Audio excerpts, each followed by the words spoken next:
বিসমিল্লাহির রহমানির রহিম। পরম করুণাময় অসীম দয়ালু আল্লাহর নামে শুরু করলাম। বিসমিল্লাহির রহমানির রহিম এর মানে কি তোমরা বুঝো নাকি? বিসমিল্লাহির রহমানির রহিম পরম করুণাময় অসীম দয়ালু আল্লাহর নামে শুরু করলাম। তাহলে আমি কার নামে শুরু করলাম?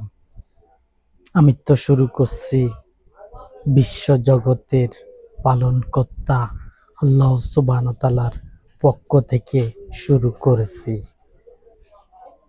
আর এই কথাগুলো যত কথা আমি বলবো সকল কথাই হলো এই একটি আয়াতের কারণে। বিসমিল্লাহির রহমানির রহিম তার মানে পরম করুণাময়। তাহলে দয়ালু হলো কে? আল্লাহ। পরম করুণাময় অসীম দয়ালু, তার মানে দয়ালু হইছে আল্লাহ সুবহানাহু ওয়া তাআলা। আল্লাহর নামে শুরু, তার মানে আমি আল্লাহ সুবহানাহু ওয়া তাআলার নামে শুরু করলাম। বিসমিল্লাহির রহমানির রহিম। যেমন আমি সূরা ফাতিহা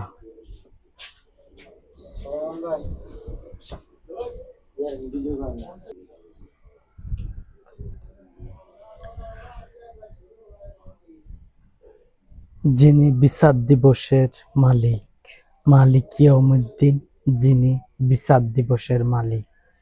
তাহলে আমি বিচার দিবস সম্পর্কে অনেক কথা বলেছি, যা ইতিহাসের মধ্যে যেমন রয়েছে আহলি কিতাবগুলো হলো আল্লাহ সুবহানাহু ওয়া তাআলার, যিনি বিশ্বজগতের মালিক। তাহলে বিশ্বজগতের মালিক হলো আল্লাহ সুবহানাহু ওয়া তাআলা। মালিক ইয়াউমিদ্দিন, যিনি বিচার দিবসের মালিক। তাহলে আল্লাহ সুবহানাহু ওয়া তাআলা হলো বিচার দিবসের মালিক। এবার যে বিচার দিবস শেষ করতে পারবে সে হবে আল্লাহ সুবহানাহু ওয়া তাআলা। তার নাম থাকবে আল্লাহ। যিনি বিচার দিবস শেষ করবেন এই পৃথিবীতে, বিচার দিবস শেষ করলে তিনি হবেন আল্লাহ। তিনি বিচার দিবস শেষ করবেন মালিক ইয়াউমিদ্দিন, যিনি বিচার দিবসের মালিক। আল্লাহ সুবহানাহু ওয়া তাআলা বিচারের কার্যক্রম চালাবেন। তিনি অবশ্যই বিচার দিবসের দিন কথা বলবেন। এই কথা আমি বলছি, এই কথা আমি খোলাসা করিনি অন্য কোনো জায়গাতে। যেমন আল্লাহ সুবহানাহু ওয়া তাআলা বিচার দিবস যে করবেন, তিনি কোরআনের মধ্যে একটি আয়াত উঠাইছেন, মালিক ইয়াউমিদ্দিন, যিনি বিচার দিবসের মালিক। তাহলে আল্লাহ সুবহানাহু ওয়া তাআলা যিনি বিচার দিবস শেষ করবেন তিনি হলেন আল্লাহ।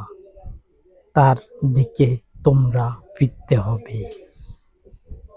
তোমরা কি জানো নাকি যে ইসলাম ক্ষমতায় আসবে না এবং বিচার দিবস হবে না? আর আমার নাম কিন্তু হলো ইসলাম। আমার অঙ্গরাজ্য হবে এই পৃথিবীর দেশগুলো, এগুলো হবে আমার অঙ্গরাজ্য। সেগুলো সংযুক্ত থাকবে একে কোয়ালিটির মধ্যে।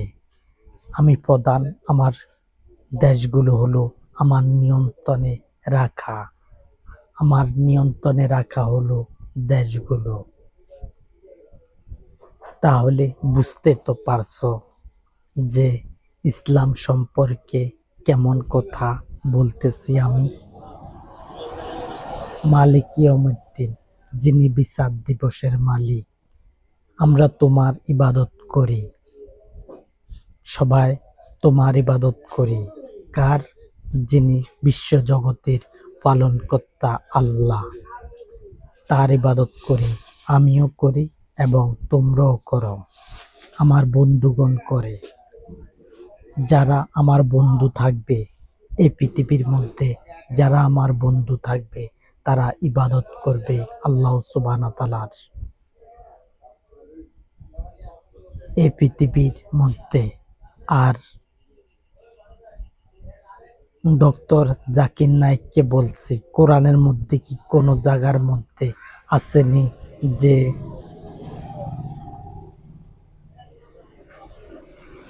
5 ওয়াক্ত নামাজ তোমাদের জন্য বহাল করা হয়েছে? সেটা কি আসেনি? আমি ডক্টর জাকির নায়েককে প্রশ্ন করলাম।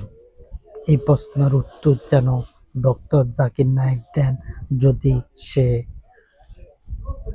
জীবিত থাকে। আর এই কথা কোরআনের মধ্যে নাই। আমার জানা সত্ত্বে কোরআনের মধ্যে 5 ওয়াক্ত ইবাদত করা এটা নাই। আর এমন একটা গুরুত্বপূর্ণ কথা কেন কেন কোরআনের মধ্যে উল্লেখ করলেন না? যদি পূর্বে পাঁচ ওয়াক্ত নামাজ ইবাদত যদি সাব্যস্ত করে থাকেন, হাদিস দিয়ে বিচার হয় না কোরআনকে, কোরআন দিয়ে বিচার হবে হাদিসকে। হাদিস সত্য না মিথ্যা সেটা প্রমাণ হবে আমার কথার উপরে আর এবং আল্লাহ সুবহানাহু ওয়া তাআলার কথার উপরে এটা প্রমাণ হবে। তিনি বিচার দিবস করবেন, আল্লাহ সুবহানাহু ওয়া তাআলা বিচার দিবস করবেন। এই বিচার দিবস অবশ্যই সামনে অগ্রসর হবে। ন্যায্য কথা বলছি, আল্লাহ সুবহানাহু ওয়া তাআলা বিচার দিবস করবেন, সেটা অতি নিকটবর্তী। তিনি যে বিচার দিবস করবেন সেটা আহলি কিতাবের মধ্যে বলা হয়েছে। মালিক ইয়াউমিদ্দিন যিনি বিচার দিবসের মালিক, তাহলে আল্লাহ সুবহানাহু ওয়া তাআলা বিচার দিবসের মালিক। অন্য কিতাবের মধ্যে আছে কিনা মালিক ইয়াউমিদ্দিন যিনি বিচার দিবসের মালিক? আর আমি বিচার দিবস শেষ করার জন্য আমি চেষ্টা চালাবো বিচার দিবস করার জন্য। এই কথা মানব জাতি জানতে পারবে যে আমি কেমন ধরনের কথা বলছি। আমি অবশ্যই ইসলামকে ক্ষমতায় আনব। আমার দল হলো ইসলাম। ইসলামকে আমি প্রতিষ্ঠিত করব, যেন ইসলামকে রাখতে পারি আমি দীর্ঘদিন। আমি বলছি অনন্তকাল, তার মানে শেষ নাই। যদি দেখো আমার কাছ থেকে 2-4টা দেশ ছুটে গেছে, তাহলে মনে করবে আমার দল নষ্ট হয়ে যাবে, নয়তোবা নষ্ট হবে না। আমি নির্ধারণ করলাম মালিক ইয়াউমিদ্দিন যিনি বিচার দিবসের ব্যাপারে কথা বলবেন, আর আমি বিচার দিবসের ব্যাপারে কথা বলতেছি বিচার দিবস শেষ করার জন্য। বিচার দিবস অতি নিকটবর্তী। আর আল্লাহ সুবহানাহু ওয়া তাআলা এমন কোন কিতাবের মধ্যে বলেন না তোমাদের দেহ সহকারে আমি তোমাদেরকে মাটির নিচ থেকে উঠিয়ে আনব, দেহ সহকারে। তিনি বলেন না যে বিচার দিবসের সময় আমি মাটির তলতান সম্পূর্ণ মানুষদেরকে জীবিত করব, করার পরে তাদেরকে দেহ সহকারে উঠানো হবে, বিচার হবে, জাহান্নামে দেওয়া হবে এবং